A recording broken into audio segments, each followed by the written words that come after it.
Sehat selalu kawan-kawan.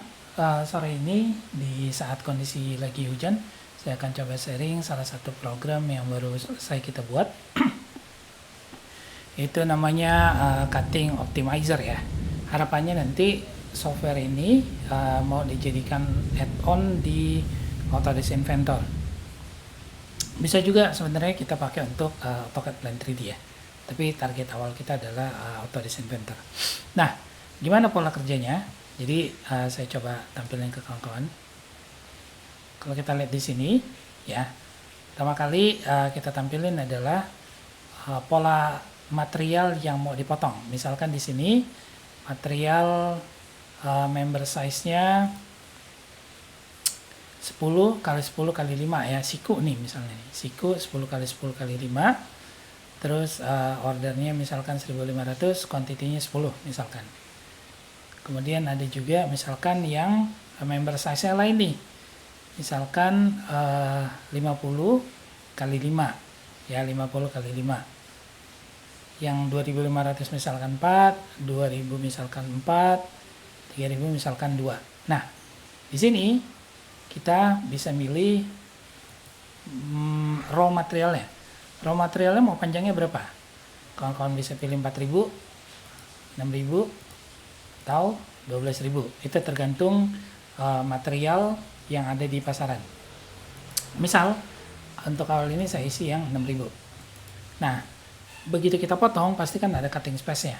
Cutting space-nya ya tergantung sama batu gerinda kita lah atau gergaji. Misalkan di sini cutting space-nya kayak saya kasih 5 misal aja ya. Kemudian saya isi misalkan yang mau saya eksekusi, misalkan untuk yang awal adalah untuk material member yang size-nya 10 kali 10 kali 5. Kita klik cutting list. Nah, nanti secara otomatis dia akan kasih polanya. Maksudnya adalah untuk panjang material 6000, oke, member size-nya sekian. Nah, total material yang digunakan 10. Ini pola potongnya. Ini kalau misalnya kita kasih cutting space-nya 5. Gimana kalau misalnya cutting space-nya kita kasih 0, asumsinya ya. Nah, ini. Dia akan, polanya dia akan berubah lagi. Ya, kalau kita kasih 5, polanya berubah. Seperti itu kawan-kawan. Ya, kalau misalkan ini 6000. Gimana kalau misalnya material 4000? Nah, dia akan bertambah. Gimana kalau misalnya ini kasih 0? Polanya dia akan berubah. Ya, kayak ini waste-nya juga berubah. Dia akan ngikutin pola materialnya. Nah, misal kita ganti materialnya ke sini, yang 50 kali 50 kali 5. Kita rubah lagi ini ke 6000. Oke, kalau 12.000 gimana? Oke, dia lebih pendek. Nah, ini misalkan kalau materialnya hanya ada 3 member. Nah, misal nih, begitu kita ngedesain ada material baru yang masuk. Ya, ada material baru yang masuk. Ini kebetulan saya pakai database. Jadi kita simulasi misalkan ini masuk material baru nih. Masuk material baru. Oke, kalau kita lihat di sini material barunya udah masuk. Ya. Nah, kita lihat program.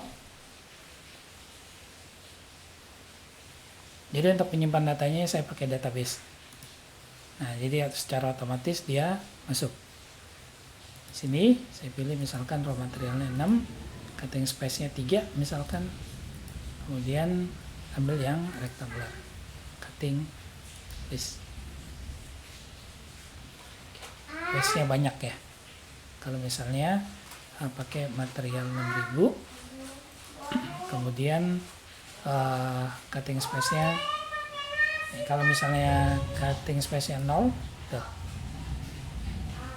Seperti itu kawan-kawan. Jadi di satu sisi nanti kita bisa mempertimbangkan panjang member yang mau kita potong ya. Jadi desainnya kalau misalnya waste-nya terlampau banyak dengan cutting space yang ini, ya kita kurangin aja. Misalkan jadi 2900 95 atau 90 gitu, atau kita bikin 2900 tinggi platformnya misal ya, seperti itu. Oke, seperti itu kawan-kawan, update dari kami. Mudah-mudahan bisa kasih pencerahan sama masukan.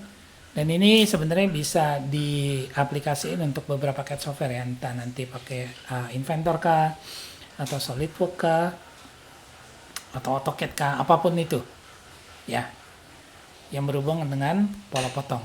Nah, bagi kawan-kawan yang berminat untuk mempelajari pola potong ini atau mau softwarenya, bisa kontak kami di 0817 987 0990. Saya ulangin ya, 0817 987 0990. Terima kasih banyak kawan-kawan. Sampai jumpa di tips and trick selanjutnya. Assalamualaikum warahmatullahi wabarakatuh.